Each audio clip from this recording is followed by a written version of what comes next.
तुम फ्रॉडिंग करो, इंडिया के लोगों को लूटो। ये वही शख्स है जो मनीष कश्यप के पास में पहुंचे और ये वही शख्स है कि कुमार अभिनव के पास में भी पहुंचे थे। वो विदेश में जाके नौकरी करेंगे तो लखपति और करोड़पति बन के वहां से वापस आएंगे। नहीं पहुंच अच्छा रहे, वो तो चीज बात मैं छोड़िए, पूछ रहा हूं। नहीं आपके ऊपर एक आरोप है, मैं बहुत लोगों से सुना हूं। सिलेक्शन होने तक मुझे ये चीज पता नहीं था कि मुझे करना क्या है। पाकिस्तानी एजेंट था, चाइनीज कंपनी वालों से पैसा लेकर के खा करके पूरा ये उंगली मेरा टूट के ऊपर हो गया था। फिर ले जाकर के मुझे जंगल में फेंक दिया लोग। पटना से फिर गया से फिर मोतिहारी, फिर पटना, मुजफ्फरपुर, ऐसे कर अभी घूम रहा है। डीएम वाला जो लेटर मैंने लिखा है, लेकिन छोड़ूंगा तो नहीं। ये सब ब्याज में है, ठीक है। ब्याज में। हाँ, अभी हम पहुंचे हैं नंदन जी के पास में और ये वही शख्स है जो मनीष कश्यप के पास में पहुंचे थे और ये वही शख्स है कि कुमार अभिनव के पास में भी पहुंचे थे। लेकिन उसके बाद से कोई प्रक्रिया इनके साथ में हुई नहीं और चुपचाप सब कोई वीडियो देख के मस्त हो गया। तो उसके आगे कोई किसी को फर्क पड़ने वाला नहीं है।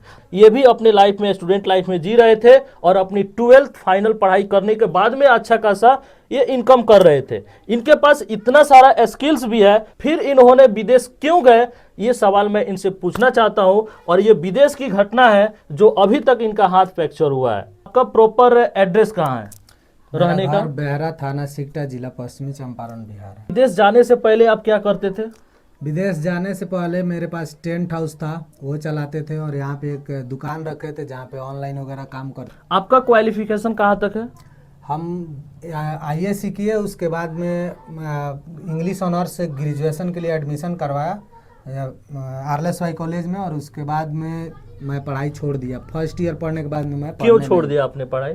देखिए, कॉलेज में जो था पहले बहुत सारा लाइन लगना पड़ता था, जा कर के फॉर्म जमा करो, हर चीज़ का मतलब फॉर्म फिल करने के लिए उतना मेरे पास टाइम नहीं था जितना मतलब टीचर लोग टाइम मांग रहे थे। एक एक फॉर्म को फिल करने के लिए हमको 2 दिन 3 दिन लेकिन जाना आज भी पड़ता तो था। 2024 आज चल रही है, आज भी तो बहुत सारे स्टूडेंट तो ऐसे लाइन में लाके तो काम करते हैं, पढ़ते हैं। लाइन में लगना अच्छी बात है, लाइन से काम होता है वो अच्छी बात है, लेकिन कहने का मतलब है कहीं ना कहीं हमको ये चीज़ का ठेस पहुंचा कि जिस पढ़ाई के लिए हम आ रहे हैं, कॉलेज में तो ऐसे पढ़ाई होता भी नहीं था, लेकिन अगर हम लोग जा रहे हैं फॉर्म फिलअप करने के लिए, एडमिशन करवाने के दरमियान, तो हम लोग को जो पैसा जमा करना था उसके लिए हमें बहुत लंबी लंबी लाइनों में लगना पड़ता था। मेरे पास उतना टाइम नहीं था। चलिए, कहीं ना कहीं मेरे हिसाब से हो सकता है कि आपको जो एजुकेशन में था ना 20% इंटरेस्ट था और 80% इंटरेस्ट नहीं था। IAC करने के बाद में हमको उतना इंटरेस्ट नहीं रहा पढ़ाई में। मेरा मतलब माइंड बिजनेस में लगने लगा कि मैं बिजनेस करूंगा,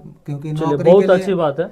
नौकरी के लिए अभी तक मैंने कोई भी फॉर्म फिल नहीं किया है। चलिए, बहुत अच्छी बात है। यहाँ पे हम लोग को बिहार में तो सबसे ज़्यादा सरकारी नौकरी में बच्चे भागते हैं। चलिए, आप लोग बिजनेस चुने, लेकिन ये बताइए, आपके ऊपर एक आरोप है, मैं बहुत लोगों से सुना हूँ कि आप हमेशा बिजनेस को चेंज क्यों करते हैं, बहुत जल्दी बिजनेस को चेंज करते हैं। क्या रीजन क्या हो सकती है? मैं खाद का भी दुकान, मेरा लाइसेंस है खाद का, जो उर्वरक होता है खेत में छींटने वाला। जी। तो खाद जो है, सरकार का नियम है कि 266 रुपये में यूरिया किसान को मिलना चाहिए जी। लेकिन 266 से ज़्यादा में हमको पहले मिलता है, उसके बाद हम 266 में किसान को कैसे प्रोवाइड कर पाएंगे? जी। समस्या सबसे पहले यहाँ है।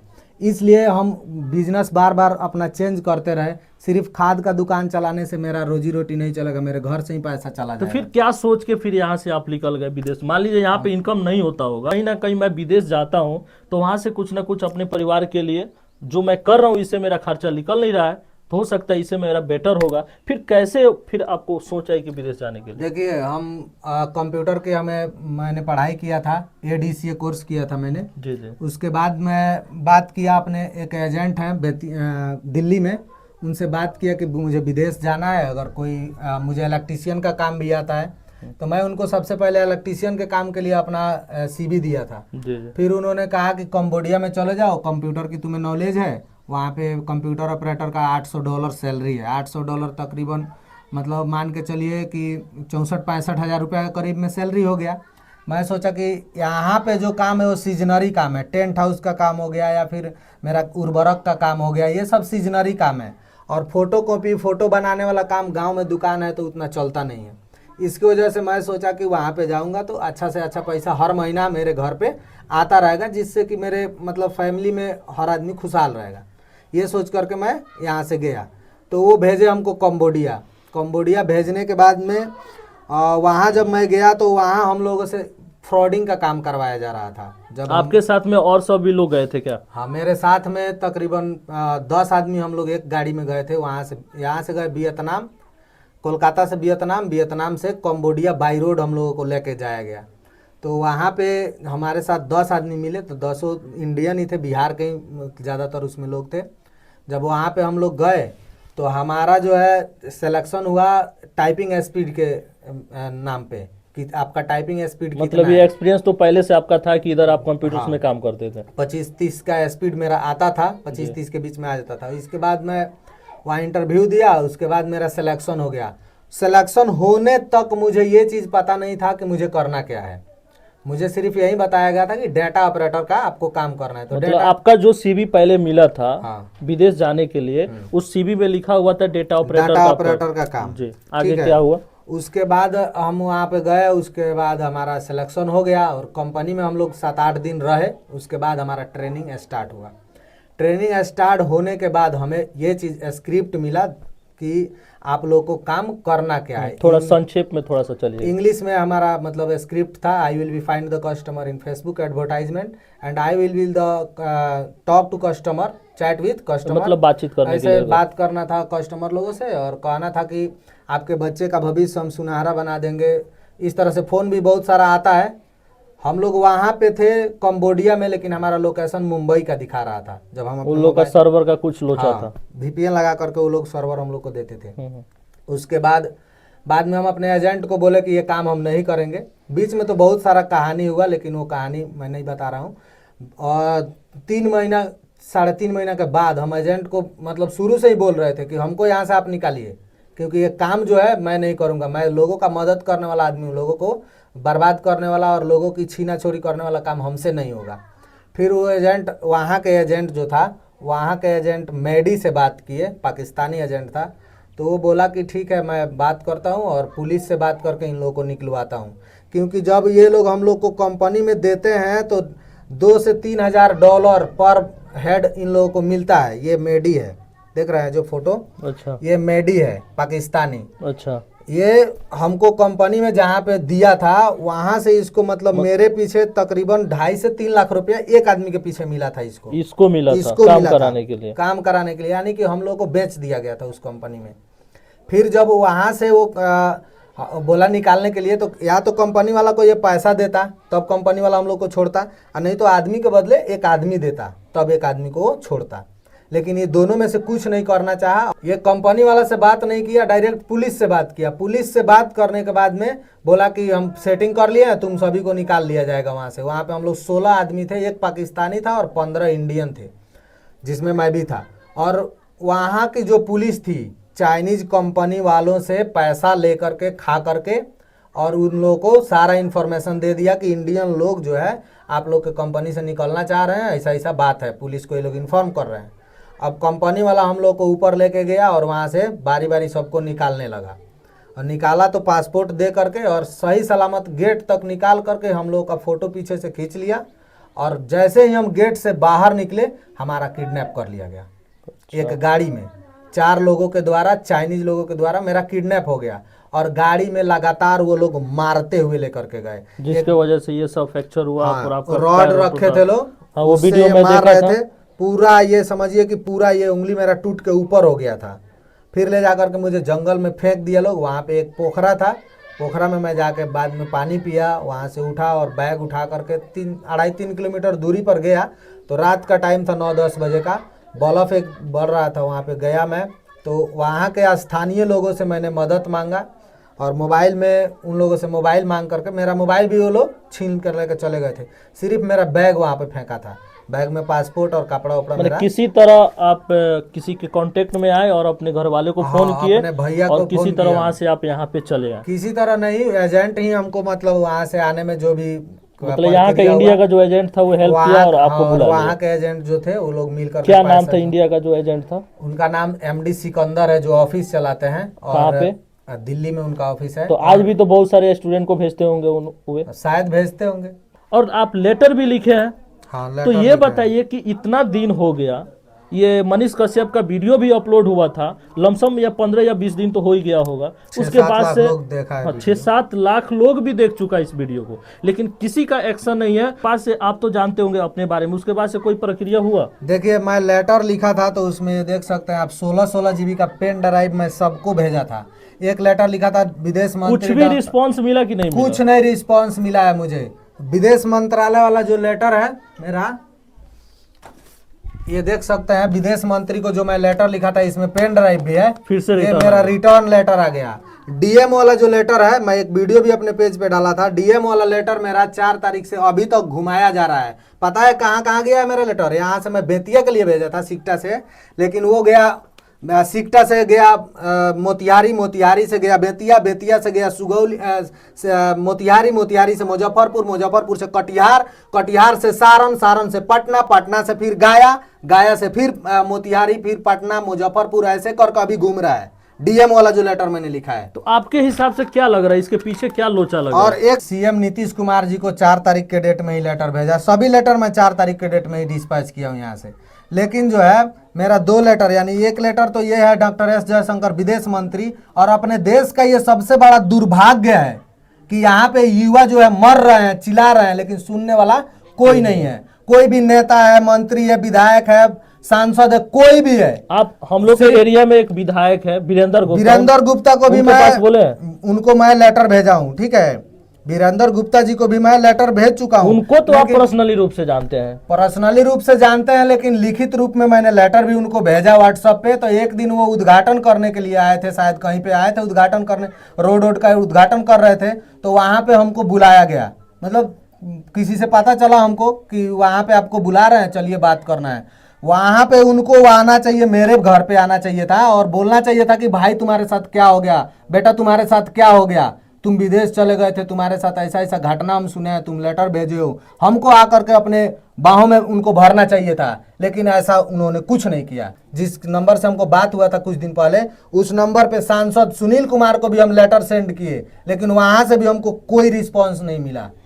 चलिए ठीक है, अब जो भी है रिस्पांस तो अब पब्लिक तो सब देख ही रही है। मैं तो एक छोटा सा यूट्यूबर हूँ, मनीष कश्यप भी अपने चैनल पे वीडियो अपलोड किया, कम से कम 6-7 लाख लोग भी देखे हैं, लेकिन कोई किसी का कुछ भी रिप्लाई नहीं एक्शन नहीं। कमेंट बॉक्स में भी आप जाके आप देख सकते हैं, जब तक कोई युवा आवाज उठाएगा नहीं तब तक ये घटना रुकेगी नहीं। मेरा आवाज उठाने का सिर्फ मकसद यही था कि जो दोषी है इसको सजा मिले। मैं किसी से चंदा नहीं मांग रहा था, मुझे किसी से मदद नहीं चाहिए अपने पर्सनल चीज के लिए। थोड़ा बहुत पढ़ाई करके इलेक्ट्रिशियन में काम करके, और उनका यही सोच रहता है कि किसी तरह मैं पासपोर्ट बनवा के विदेश चले जाऊं, तो उनके लिए आप क्या कहना चाहेंगे? विदेश जाना मजबूरी है हमारी, अच्छी और बुरी बात नहीं है, मजबूरी है। जी। अगर विदेश में जाकर के कोई 20 से 25 हजार या 40 हजार रुपये का महीना कमाता है ना, अगर यहाँ पे रोजी रोजगार मिल जाए तो वो लोग यहीं पे 20 हजार 22 हजार का महीना कमा सकते हैं। यहाँ पे उद्योग नहीं है, फैक्ट्री नहीं है, रोजगार नहीं है, इसकी वजह से लोगों को पलायन करना पड़ता है। बिहार से बाहर जाकर मजदूरी करने पर मजबूर हो जाते हैं। कोई कितना ही बड़ा यहाँ पे ब्रिगेडियर बन जाता है, लेकिन यहाँ पे उसका चारा नहीं चलता है, उसको जा करके कहीं ना कहीं बाहर में रहना ही पड़ता है। मुंबई हो गया, दिल्ली हो गया, कोलकाता हो गया, चेन्नई हो गया, मद्रास हो गया, ऐसे ऐसे जगहों पे लोगों को जाना ही पड़ता है। अभी तक तो बेरा में जितने भी लड़के गए हैं विदेश में, किसी के साथ में तो ऐसा घटना हुआ नहीं है। मैं यहाँ तक बता रहा हूँ कि मुझे लगता है कि मेरे अलावा और मेरे साथ में जो लोग वहाँ पे थे कंबोडिया में, उनके अलावा इस तरह का घटना मैंने भी कभी नहीं सुना था। जिस तरह से मार करके जान मार कर फेंक दिया गया था हम लोगों का, वो समझिए कि कहीं ना कहीं हमारे पुण्य प्रताप हमारा लगा वहाँ पे, जहाँ से हम लोग को वापस आने में मदद मिल सका। वहाँ भी लोग अच्छे थे। के हिसाब से जितने भी कंबोडिया में यहाँ से हिंदुस्तान से लोग जाते होंगे सबके साथ कंबोडिया में कोई भी काम नहीं होता है, इलेक्ट्रीशियन का काम नहीं होता है, कारपेंटर का काम नहीं होता है, यानी कि फ्रॉडिंग के अलावा कंबोडिया में कोई काम नहीं होता है। ये मैं दावे के साथ कह रहा हूँ, मैं ये सुना हुआ कहा हुआ बात नहीं कर रहा हूँ, मैं वहाँ से जा करके और आया हूँ तब कह रहा हूँ। कंबोडिया वहाँ में पे आपको खाने से भी कुछ प्रॉब्लम होता है नहीं, कंबोडिया में? खाने में कोई प्रॉब्लम नहीं खाने होता में था। कुछ नहीं खाने में तो एकदम जिस तरह से अपने दामाद को लोग इज्जत देता है ना, उस तरह से वो लोग खाने पीने का और सोने का रहने का व्यवस्था देते थे। उनका सिर्फ कहने का मतलब है तुम फ्रॉडिंग करो, इंडिया के लोगों को लूटो, और यही हम करने से इग्नोर कर दिए, इनकार कर दिए। उसके बाद हमारे साथ ये तो सब बहुत हुआ। गलत हुआ। लेकिन अब चलिए, जो भी हुआ अब इसको तो हम टाल नहीं सकते हैं। अभी आपका आगे का क्या लक्ष्य है? आगे हम बस यही चाह रहे हैं कि मेरा फिर से ये लेटर, मैं विदेश मंत्री का एड्रेस अगर किसी को मालूम हो, या फिर मैं निकालता हूँ कहीं से एड्रेस। और ये सब लोग तो इलेक्शन में ही बिजी है, तो समस्या पर ध्यान कोई देता नहीं है, तो फिर मैं लेटर भेजूंगा, लेकिन छोड़ूंगा तो नहीं। और इसमें जितने भी लोग दोषी हैं, या मेरे एजेंट दोषी हो, या वहाँ पे जो एजेंट बैठे हैं लोग वो दोषी है, या वहाँ के जो कंपनी वाला जो भी दोषी है, नीचे से लेकर के ऊपर तक जो माला ये लोग चैन बना के रखा है, इन लोगों को सजा होना चाहिए। और मेरा जो है मुआवजा मिलना चाहिए। 4 महीना मैं रहा हूँ वहाँ पे, मुझे $800 सैलरी बताया गया था, जिसमें मुझे $1500 सैलरी मिला है। और ये जो मार खाया हूँ ये सब ब्याज में है, ठीक है। ब्याज में? हाँ, ये ब्याजे में ना है कि मैं पैसा यहाँ से दे के गया था 1,30,000 रुपया। 1,30,000 रुपया एजेंट को मैं दिया था, तो मुझे 2 साल के लिए भेजा गया था वहाँ पे, तो मैं 4 महीने में वापस आ गया। एजेंट तो कुछ रिप्लेस नहीं किया? कुछ एजेंट बोला है लोग कि पैसा देंगे, लेकिन अभी तक कुछ नहीं दिया। दवा इलाज अपने पैसे से मैं कराया हूँ, मुझे कोई पैसा नहीं दिया है दवा इलाज कराने के लिए। इतना मतलब सघन स्थिति में मैं घर पे आया था, लेकिन वो लोग मुझे 1 रुपया भी नहीं दिए कि लो भाई 10,000 5,000 ले लो, अपना जाके इलाज करवा लेना, बाद में फिर हम लोग देखेंगे। ऐसा कुछ वो लोग नहीं किया। वो लोगों ने बोला कि हमको 1 महीना का समय दीजिए, और 1 महीना कौन कहता है, 1.5 महीना से ऊपर हो गया, मान के चलिए अब 2 महीना होने वाला है। 29 जनवरी 2024 का ये घटना हुआ हमारे साथ, और 6 फरवरी 2024 को हम घर पे आए। 7 तारीख को दिल्ली उतरे और 8 तारीख को घर पहुंचे। आगे आप क्या कर रहे हैं अपने लाइफ में? आगे अब हम सोच रहे हैं कि मेरे पास फेसबुक का पेज है, यूट्यूब है, तो मैं अब इसी रास्ते में कुछ आगे बढ़ूं, वीडियो वगैरह बनाऊंगा और लोगों की समस्याओं को उठाने की कोशिश करूंगा। जहां कोई भी समस्या होगा उसको उठाऊंगा, दिखाऊंगा लोगों को। आप और क्या मेरे करते हैं फेसबुक पे, क्या करना चाहते हैं? कुछ मेरे दर्शकों को बताएंगे जो फेसबुक पे काम करते होंगे, तो हो सकता है कि आपसे कांटेक्ट करें। देखिए, फेसबुक पेज पे जो होता है ना, कि बहुत सारे लोग होते हैं कि वीडियो तो बनाते हैं, डालते हैं, वीडियो वायरल भी होता है, लेकिन कुछ ऐसे लोग होते हैं जो उनके वीडियो पे कॉपीराइट स्ट्राइक, फेक कॉपीराइट देते रहते हैं। तो मैं एक ऑफिस स्टार्ट किया हूं, जिसमें आप अपने पेज का निगरानी करने को हमें देते हैं।